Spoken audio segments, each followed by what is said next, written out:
घर के छोटे छोटे काम यदि किसी टिप्स के साथ किया जाना तो काम बहुत ज़्यादा आसान हो जाते हैं। कितना भी मुश्किल काम हो लेकिन वो देखने में मुश्किल लगेगा लेकिन करने में बहुत ज़्यादा आसान लगेंगे। तो एक बार इन छोटी छोटी टिप्स को ज़रूर देखिएगा, स्टार्ट से इन तक वीडियो को देखिएगा। सारे टिप्स आपके लिए बहुत ज़्यादा यूज़फुल है। और हाँ, एक बार अगर ये टिप्स आप ये ट्राई कर लेंगे ना, आपके काम बहुत ज़्यादा आसान हो जाएंगे। और साथ में कैसे आप कबाड़ से जुगाड़ बना सकते हैं ये भी आज की वीडियो में आपको बहुत अच्छे से देखने को मिलेगा। तो hello everyone, welcome back to my channel. Hope करती हूँ बहुत अच्छे होंगे। तो चलिए बिना देर के वीडियो को स्टार्ट करते हैं। अक्सर समर का टाइम पे है, गर्मी के टाइम पे हम बाहर निकलते हैं तो पूरे पसीना से ना आपका अंडर आर्म्स के पास कपड़ा जो रहता है वो पूरा काला पड़ जाता है या फिर वहाँ पे ना बहुत ज़्यादा स्मेल आने लगती है। तो इसके लिए बहुत अच्छी सी हैक्स आपको बताऊंगी जिससे ना आपका अंडर आर्म्स पे कपड़े पे कभी काला नहीं पड़ेगा और साथ में आपके जो अंडर आर्म्स है वो कभी स्मेल नहीं करेंगे। तो यहाँ पर आप कोई सा भी ना टेल्कम पाउडर ले लीजिएगा, कोई सा भी टेल्कम पाउडर ले लीजिएगा। और उसके बाद से आपको करना क्या है, दोनों अंडर आर्म्स के पास ना पहनने से पहले ही यानी कपड़े के पहनने से पहले ही आपको इस तरीके से लगा देना है। इस तरीके से आप लगाएंगे ना, कपड़े के ऊपर से इस तरीके से हल्का हल्का थोड़ा सा मिक्स कर दीजिए ताकि वो एक जगह जमा ना हो और आपके पसीने से वो भीग कर निकलने ना लगे। तो इस तरीके से पूरे कपड़े में आप दोनों तरफ इस तरीके से लगा कर रख देंगे। तो इससे ना आपका कभी भी वो स्मेल नहीं करेगा, साथ में आपका कपड़ा जो है वो काला नहीं पड़ेगा। तो इस हैक्स को ट्राई ज़रूर कीजिएगा। होप करती हूँ आपको बहुत अच्छी लगी होगी। चलिए बढ़ते हैं दूसरे टिप्स की ओर। अक्सर हमारे कुकर में कभी आलू उबालने की वजह से या फिर किसी भी चीज़ को उबालने की वजह से ना कुकर पूरा काला पड़ जाता है, जिसकी वजह से वो देखने में बिल्कुल भी अच्छा नहीं लगता है। और बिल्कुल एल्युमिनियम में तो ये अक्सर प्रॉब्लम होती ही है कि किसी भी चीज़ को आप उबालिए जैसे आलू हो गया तो अक्सर वो कुकर काला पड़ जाता है। तो यहाँ पर आपको करना क्या है, ले लेनी है इस तरीके की जो दवाइयाँ की मेडिकल की जो दवाइयों की जो रैपर होती है ना उसे, और इस तरीके से कैंची से उसे कट करना है। इससे आपको दो फायदे होंगे। पहला, आपकी कैंची में बहुत अच्छे से धार आ जाएगा क्योंकि ये पूरे सिल्वर फॉइल की बनी होती है, जिसकी वजह से कैंची को जब आप इस तरीके से कट करेंगे तो कैंची में आपकी बहुत अच्छी धार आ जाएगी और साथ में आपका कुकर बहुत अच्छे से क्लीन होने वाला है। यदि आपके पास इस तरह की दवाइयों की रैपर नहीं है तो आप सिल्वर फॉइल भी छोटे छोटे टुकड़ों में इस तरीके से ले सकते हैं। लेकिन अक्सर दवाइयाँ जिस तरफ से खाली हो जाते हैं हम फेंक देते हैं, लेकिन उसे फेंकिएगा मत, बहुत अच्छा सा यूज़ है। उसके बाद आपको इस तरीके की तार वाली स्क्रब ले लेनी है। कोई साबुन नहीं, कुछ भी जेल नहीं, कुछ भी विम नहीं, बस हल्का सा पानी डालना है और पूरे जहाँ पे भी आप रगड़िए पूरे इस रैपर को साथ में लेके अच्छे से आपको यहाँ पे रगड़ लेना है। अच्छा, इस तरीके से जब आप करेंगे ना, आप देखेंगे कि कुकर के जितने भी काले काले थे निशान वो आपको देखने में नहीं लगेंगे, लेकिन इस टाइम पर देखिए कितनी ज़्यादा आपको पानी के साथ ना काले काले से वो गंदा पानी दिखाई देगा। तो देखने से लगेंगे आपके कुकर बहुत ज़्यादा क्लीन है, साफ़ है, लेकिन जब आप इस तरीके से करेंगे ना आपको खुद पता चलेगा।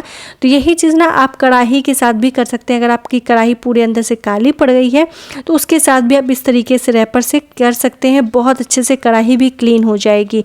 तो ये देखिए धोने के बाद कितनी अच्छे से क्लीन हो गई है, बिल्कुल लग ही नहीं रहा है कि वही कुकर है। तो जब भी आप कुकर में आलू उबालिए तो इस तरीके से ज़रूर एक बार कर लीजिएगा, आपकी कुकर हमेशा क्लीन रहेगी। चलिए बढ़ते हैं तीसरे टिप्स की ओर।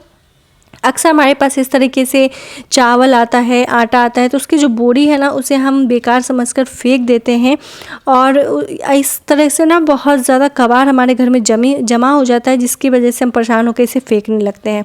तो इसके लिए ना बहुत अच्छा सा हैक्स बता रही हूँ जिससे आपको कभी भी इसे फेंकना नहीं पड़ेगा। अक्सर हमारे यहाँ पिल्लो कवर भी कोई ना कोई फट जाती है या फिर इस तरीके से बेडशीट फटने की वजह से कवर इस तरह से पड़ी रहती है। तो आपको करना क्या है, यहाँ पर ले लेना है पिल्लो कवर और आपको क्या करना है, इस बोरी को अगर बहुत बड़ी है तो इसे डबल फोल्ड कर दीजिए और उसके बाद से आपको करना क्या है, इस तरीके से पिल्लो कवर के अंदर ना आपको इस तरीके से डाल देना है। इस तरीके से जब आप डालेंगे तो होगा क्या कि आपको जितना साइज़ का रखना है उस तरीके से रख सकते हैं, छोटी बड़ी ये पूरी आपके अकॉर्डिंग है। और इस तरीके से पिलो कवर के अंदर डालने के बाद ना आपको इस तरीके से फोल्ड करना है और जहाँ तक बोरी है वहाँ तक आपको लेना है और आपको करना क्या है, यहाँ पे दोनों तरफ ना इस तरीके से सेफ्टी पिन लगा देनी है। ठीक है, इस तरीके से आपको यहाँ पे जब सेफ्टी पिन लगा देंगे तो बिल्कुल सिक्योर हो जाएगा और वो बिल्कुल भी नहीं निकलेगा। तो आप चाहें ना तो इसे परमानेंट सिल के भी रख सकते हैं। बहुत अच्छे काम का चीज़ है और इसका जब मैं यूज़ आपको बताऊंगी ना, हो सकता है आपको भी बहुत ज़्यादा पसंद आएगी। और अगर अभी तक वीडियो आपको पसंद आ रही है तो लाइक ज़रूर कीजिएगा, चैनल को नए देख रहे हो सब्सक्राइब कीजिए। अब चलिए बताती हूँ इसका यूज़ आपको कहाँ करना है। अक्सर जब भी हम सिंक के पास जब बर्तन धोते हैं तो होता क्या है कि इस तरीके से बर्तन धोने के बाद ना, जब इस तरीके से हम बर्तन रखते हैं स्लैब पे, तो क्या होता है कि पूरा पानी जो है वो स्लैब पे रहता है, जिसकी वजह से ना आपके जो टाइल्स है या मार्बल्स है उस पर वाइट कलर के पानी के पूरे दाग पड़ जाते हैं और वो दाग ना बहुत जल्दी से नहीं जाता है। तो इसके लिए आप क्या कर सकते हैं, जब भी आप बर्तन धों तो इस तरीके से पानी जब हो जाए तो उससे पहले आपको करना क्या है, अभी तो मेरे खैर पानी थे लेकिन मैं आपको बता रही हूँ कि जब भी आप बर्तन धोए ना तो इस रैपर को आप ज़रूर यहाँ पे रखें, कवर को, और इस कवर के ऊपर आप इस तरीके से बर्तन धो के रखें। इससे क्या होगा कि आपका पानी जो है बिल्कुल कवर के ऊपर ही रहेगा, स्लैब पे जाएगा ही नहीं, जिससे आपके स्लैब जो है वो गंदी होगी या फिर वाइट कलर का दाग पकड़ेगा। तो जब भी आपको इस तरह से बर्तन धोया हुआ हो जाए, आप बर्तन को लगा दीजिए स्टैंड में और इस पिलो कवर को थोड़ी देर के लिए धूप में रख दीजिए या फिर पंखे में रख दीजिए। ईजिली सूख जाती है क्योंकि वो नीचे भी नहीं भीगती है, बस ऊपर का ही रैपर भीगा रहता है क्योंकि अंदर बोरी डाली हुई रहती है। तो इस तरीके से एक बार ट्राई करके आप ज़रूर देखिएगा। चलिए बढ़ते हैं अगली टिप्स की ओर। अक्सर जब भी हम बर्तन धोते हैं, खाना बनाते हैं तो चूड़ियाँ क्या होती है ना, नीचे आने लगती है, जिसकी वजह से हम बहुत ज़्यादा इरिटेट होने लगते हैं। तो आप यहाँ पे ना कोई भी स्क्रंची इस टाइप की ले लीजिए या फिर कोई भी जो रबड़ बैंड होता है ना बाल में लगाने वाला, उसे आप लीजिए और इस तरीके से ना आपको क्या करना, चूड़ी को ऊपर करके आपको जहाँ तक ऊपर रखना है वहाँ तक रख के आप यहाँ पर रबड़ बैंड को उस तरीके से फिक्स कर दीजिए जहाँ तक आपको रखना है। अब देखिए, आप कितना भी खाना बना ले, बर्तन धो लें, कभी चूड़ी आपकी नीचे नहीं आएगी और साथ में ना बहुत ज़्यादा इरिटेटिंग नहीं होगा, क्योंकि हम जब बर्तन धोते हैं तो बार बार चूड़ी को ना ऊपर ही करते रह जाते हैं, जिसकी वजह से बहुत ज़्यादा इरिटेट फील होता है।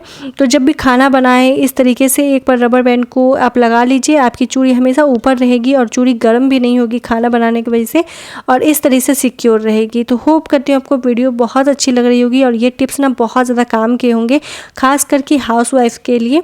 तो इस तरीके से देखिए, कितना भी हम कर ले बिल्कुल नहीं गिरेगी। तो चलिए बढ़ते हैं अगले टिप्स की ओर।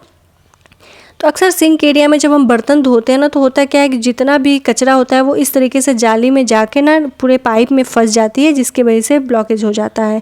तो यहाँ पे ना आपको बहुत अच्छी सी टिप्स आपको दूंगी। तो जब भी इस तरीके से आप जब बर्तन धोने जाए ना तो क्या करें, अगर आपके पास भी कोई भी चाय की छन्नी है, जैसे कि प्लास्टिक की छन्नी अक्सर ख़राब हो जाती है, टूट जाती है, तो या फिर स्टील की छन्नी होती है ना कि आपकी टूट जाती है। मेरे पास तो टूटी नहीं थी, लेकिन मैं आपको बता रही हूँ कि अगर आपके पास इस तरीके से जो कोई भी प्लास्टिक की छन्नी हो टूट गई हो ना, तो आप क्या कीजिए, उसका जो डंटल है नीचे से पकड़ने वाला, उसे हैंडल, उसे आप कट कर दीजिए और साथ में जो ऊपर का पार्ट है उसे भी आप हल्का सा चाकू गरम करके करेंगे तो वो तुरंत कट हो जाती है। उसके जो बीच की छन्नी है उसे आपको इस तरीके से रख देना है। अब आप कितना भी बर्तन धो लें, कितना भी आपका कचरा जाए ना, वो धोने के बाद उस छन्नी में ही जाएगी और इजीली आपके जो पाइप में है वो क्लीन रहेगा और बिल्कुल भी जो कचरा है इधर उधर नहीं फैलेगा। तो उसके बाद छन्नी को आप इजीली कचरे में डालकर, जूठन को डालकर उसके बाद आराम से छन्नी को धो के फिर से लगा सकते हैं। तो होप करती हूँ आपको वीडियो बहुत अच्छी लगी होगी।